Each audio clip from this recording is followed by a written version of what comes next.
Chair, from the horse's mouth, we were in a debilitative position this time last year, maybe 13, 14 months ago. And things have changed. We're over 160 days now without load shedding. What has happened? What has changed things so quickly? I will start by addressing the question around so quickly. I think that's where we end up being.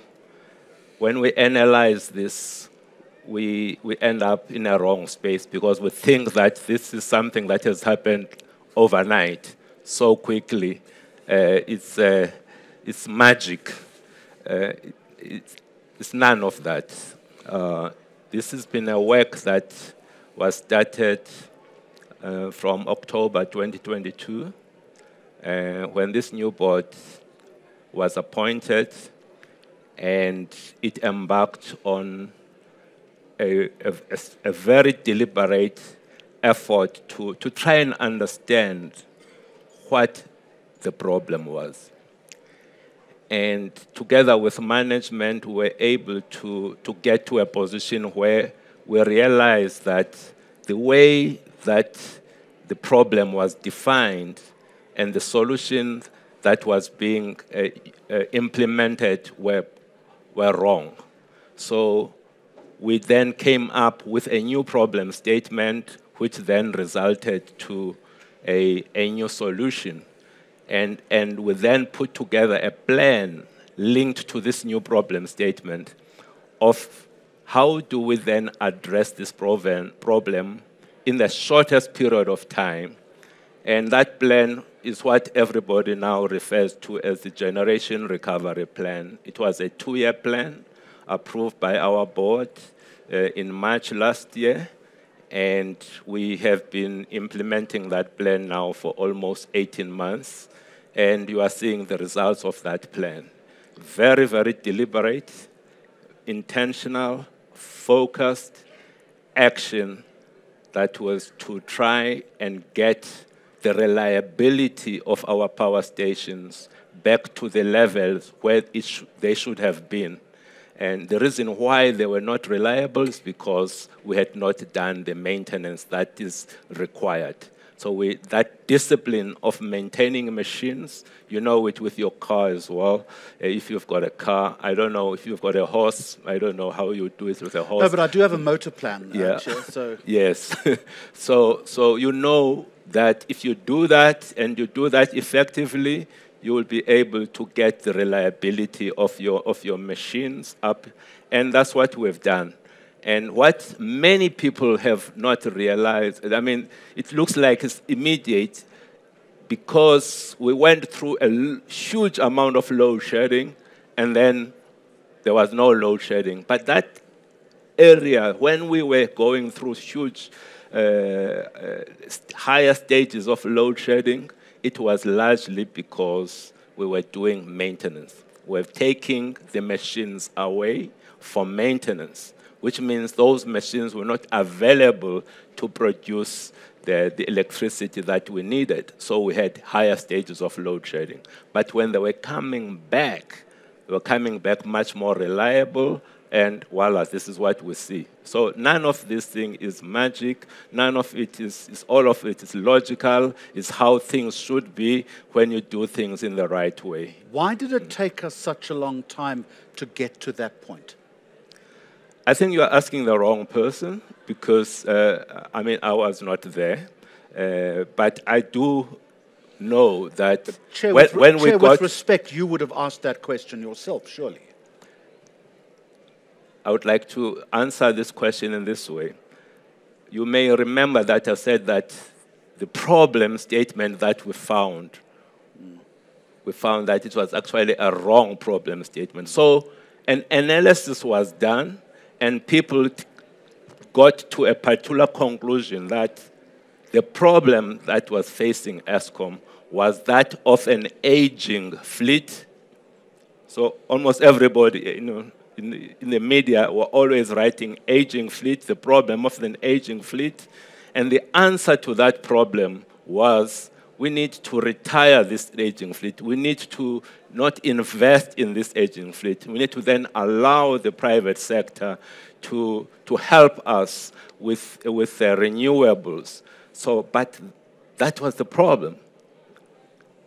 When we came into the environment, we realized that no, the problem is not the aging fleet. The problem is the reliability of this fleet. You can do something about this fleet by doing proper maintenance on it. So invest in it. Put the right kind of focus.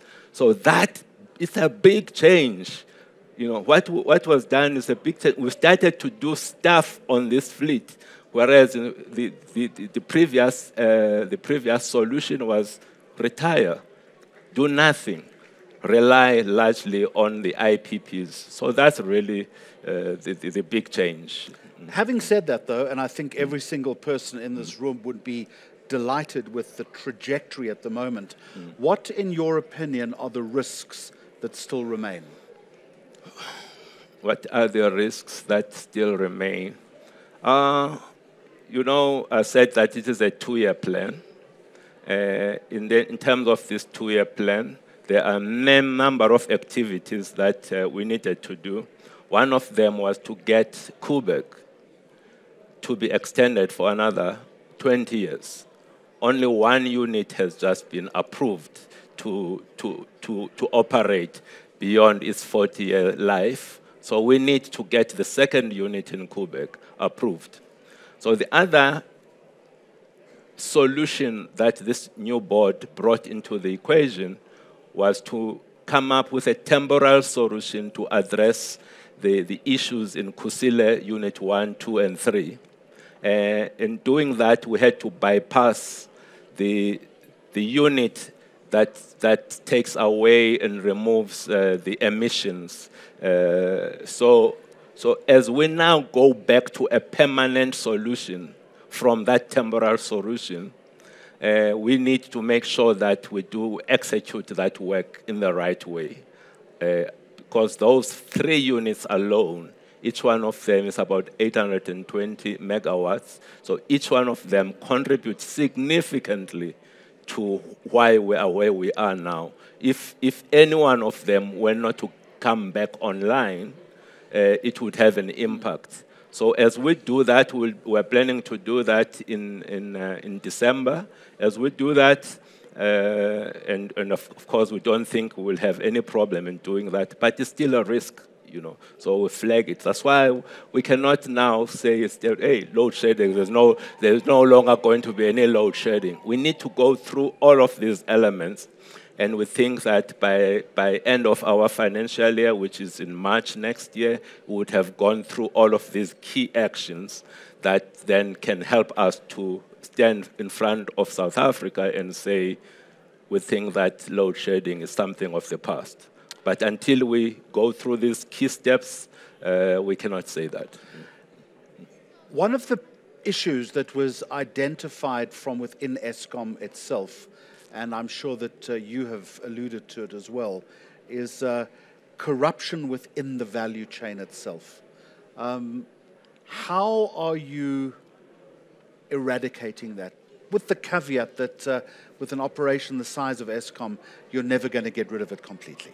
Yeah, like in any society, you can never really get corruption completely. I think it applies here in South Africa as well. But as leaders, we've got responsibility. We've got responsibility of making sure that we put together much stronger controls in our operations so that we can be able to pick up these things as quickly as possible. And that is really one of the things that we have been doing, the management together with the board, you know, strengthening the financial controls. But like almost anything, everything starts with leadership, in my mind. You know, leadership matters. It is leadership that got us to be where we are now. The mess that we were in, it was largely because of leadership. Where we are now is leadership. And we had to take some key steps in changing leadership at all levels within Eskom, all the way down to the power station. And that's very important, because I always, when I'm referring to leadership, I equate it to parenting. If you do not have, you've got parents that are not parenting, you know what will be happening in that household. And it's the same thing. You've got a power station, but we've got a weak leader, or a leader who should not have been there. Things are going to fall apart there. There's going to be chaos. You should not be surprised that when you've got chaos, because you've got the wrong people. So by us making sure that each and every one of those power stations are being led by people who know what they are doing, people who get it, and people also who employees, when they look up to him or her, they are inspired. They feel that they can see the role model, the person who can drive discipline. Just by doing that alone, you cut most of this corruption, because you are able to. These are the people that are able to pick up things. Just for example, you come and deliver, Jeremy. You come and deliver to my power station, and instead of delivering coal, you decide to deliver stones. And then it takes me 3 months to realize that you delivered stones. Yes, you did something wrong, but it's actually on me as the leader. Why didn't I not have the right controls to pick this thing up quickly? So by just having the right leaders in place, we cut a significant number of these issues. But we still have a number of our own employees being involved in corruption. And this is something that we, as the board, together with the leadership, we are focusing on. It's not something that I can talk too much openly around it, because it's something that we're actively working on and addressing. I've identified a number of people. I've read some books talking about, Eskom is corrupt. We have moved from that position to a point where we know that this is actually Mteto, it is Sipho, it is Jan, and it is so and so. So that is where we are, and we'll move now to a point where we say, okay, this is what we are planning to do with Jan, or we have already taken action around Jan. So that's where we are around corruption. Chair, why is it taking such a long time for Eskom, as had been previously promised, to be broken up into the 3 operating units? Again, I mean, you're asking the people who are coming to fix stuff. So we have already now got the National Transmission Company that is operating independent of Eskom. It's something that should have happened maybe 3 or 4 years ago. But we are now in a position to say that we have been able to execute on it. We've been able to remove whatever blockages were there. The issue in general in South Africa, and in particular in Eskom, everything revolves around leadership. Everything revolves around holding people accountable, having tough conversations with people, not allowing things to just continue to drag. And when you have an environment where there is that discipline, where there's difficult conversations that are happening, and where there are consequences, you start to see that there's movement, implementation, execution, coming up with a plan and making sure that people stick to those plans. Not hoping that, yes, we've got this 2 or 3 year plan, you only check at the end of 2 years. Why don't you check after a week? Have you done this week work? If you have not done it, then take action. Then you are able to move things along like that. So execution is one of the big problems that generally we have in the country, and that, again, is something that can be changed by having the right people, leaders that are able to have those tough conversations with people. Do you think it was a mistake to appoint Andre de Ruyter as the chief executive?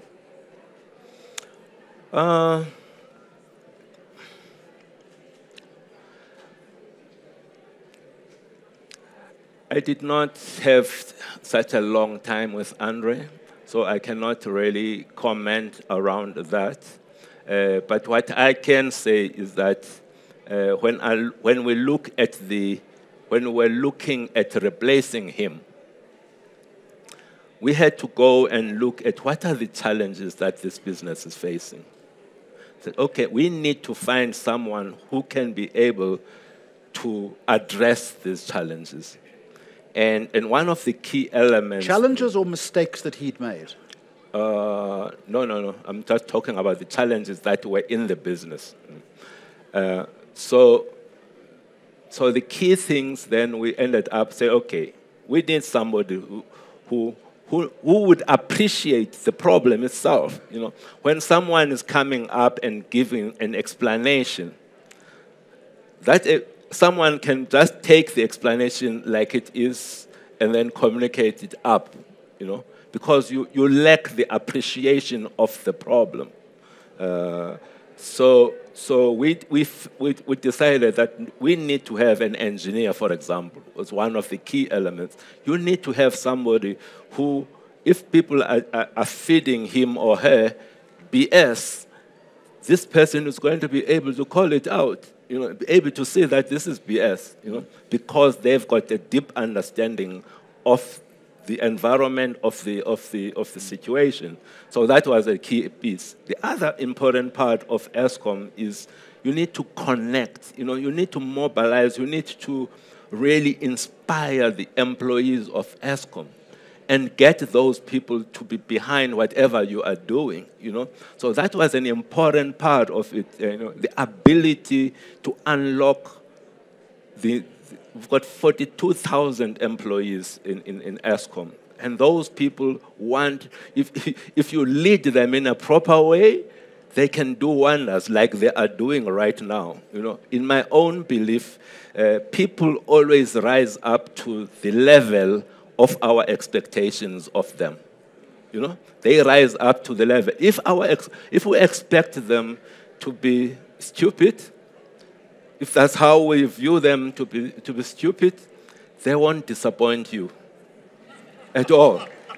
They will act stupid. They will, but if you expect them to be great and you treat them like that, they will rise up to that level, you know.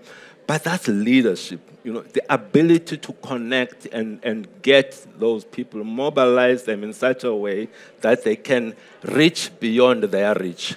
So what I'm hearing you saying is that previously, with previous leaders, there was too much BS flying around, and there was a lack of an ability to inspire, which has now changed under the new chief executive. Ability to inspire, the ability to appoint the right people, because you can be a great leader at the top, but what can you do alone? You need to have leadership at all levels, appoint the right people.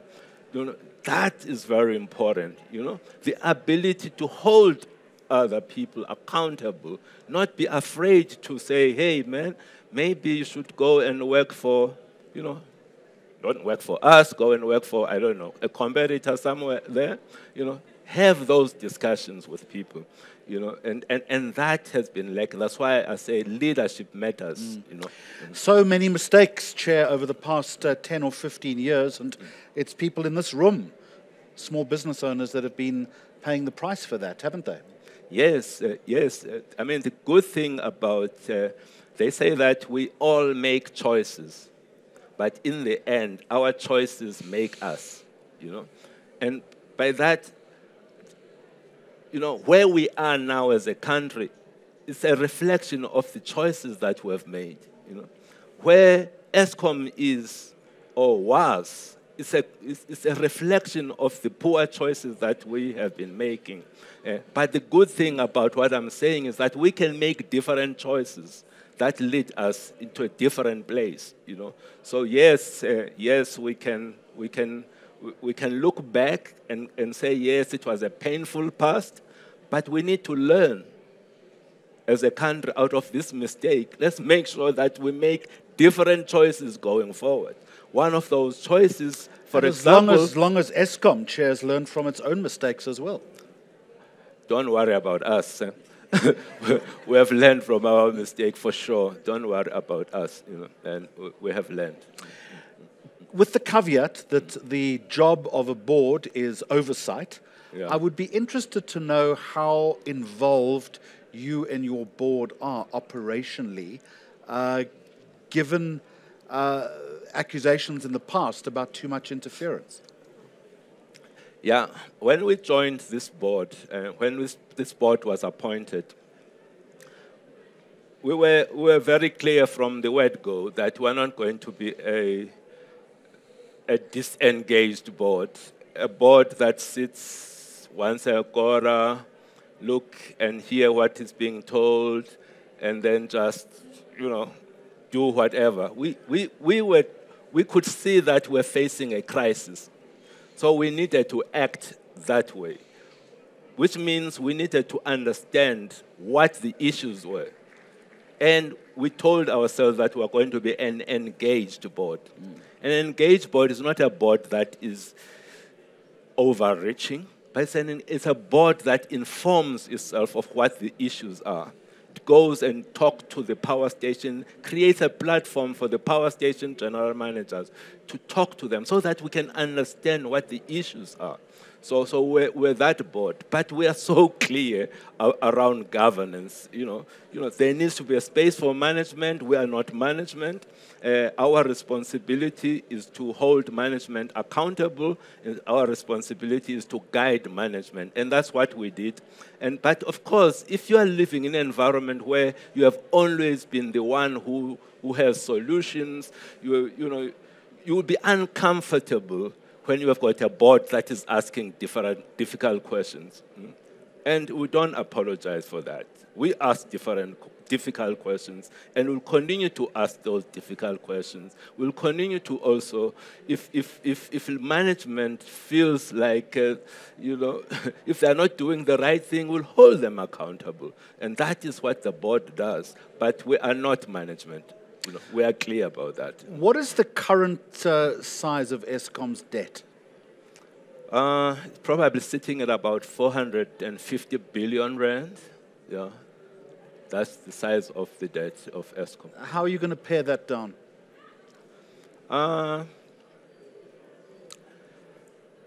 So when we got into Eskom, we decided to understand what are the systemic issues that Eskom is facing. Load shedding was one of them, but it was not the only thing. So if we solve load shedding, we cannot declare, hey, we've sorted out Eskom, because you need to solve other systemic issues, debt being one of those, And this 450 billion rand of debt was a problem because it was a burden into the organization. The fact that sometimes maybe people were not investing enough in terms of maintenance is a reflection of also this debt thing. So that's why we had to have this discussion with National Treasury, and National Treasury was able to come to the party, meaning all of us here. We have contributed about 243 billion rand over a 3-year period that is going to help reduce the Eskom debt. But that's just one element. That's a great relief. Thank you so much. The ability for us to do maintenance last year was at the back of this. Had we not had this, we would not have been able to do the maintenance that we did. But going forward, we need to have an Eskom that's able to stand on its own 2 feet. And we're able to do that. 3 things. Key things, very important. One, we must have no load shedding, because if we're having load shedding, it means that our sales, it's lost sale. So right now, when you look at almost 4 or 5 months of no load shedding, if you look at our revenue growth year on year, it's going up and up. That's how it should be. That's one piece. Secondly, because you don't have load shedding, you're spending less on diesel. So last year alone, we spent 33 billion rand on diesel. And that's wrong. But this year, because we don't have, we've got reliable machines, we're spending significantly less. We're not even going to get to 10 billion rand of diesel that we'll be spending this year. So look at 33 billion last year. This year is going to be less than 10. Right? That is so top line growth sales, 1. 2, we are using less diesel or no diesel. 3, the interest charge, because now your debt is coming down because of National Treasury, your interest charge is low. So a combination of those should be making Eskom to be profitable. And that's where we're heading. We're heading to a position where Eskom is profitable. Can you put your hand on your heart and say that you're not going to run back to Treasury and ask for another bailout? Yes, I can do that. I can do that, for sure. Because what we're doing, this is not rocket science. This is basic fundamentals. Fix the machines. Get the machines to operate reliable. In that way, you are able to sell your product. And because you are not using diesel, you are saving on that. So you are having an entity that is profitable. Why would you go to anybody if you've got an entity that is profitable? And by the way, we are going to get to a position of being profitable much sooner than many people think. And when will you be profitable, Chair? We are a listed entity, so I cannot just come and, and say, okay, it's like, no, there are certain rules that were governed by, JSE rules. So, I understand that, but I think South Africans have a right to know, given that we've been funding your mess for the past 10 years, South Africans when you're going to be profitable again. South Africans want me and any institution to respect the law. That's what South Africans demand. Short term, long term, what's the projection I've already here? said, in the short term. Ladies and gentlemen, we've got about 3 or 4 minutes left.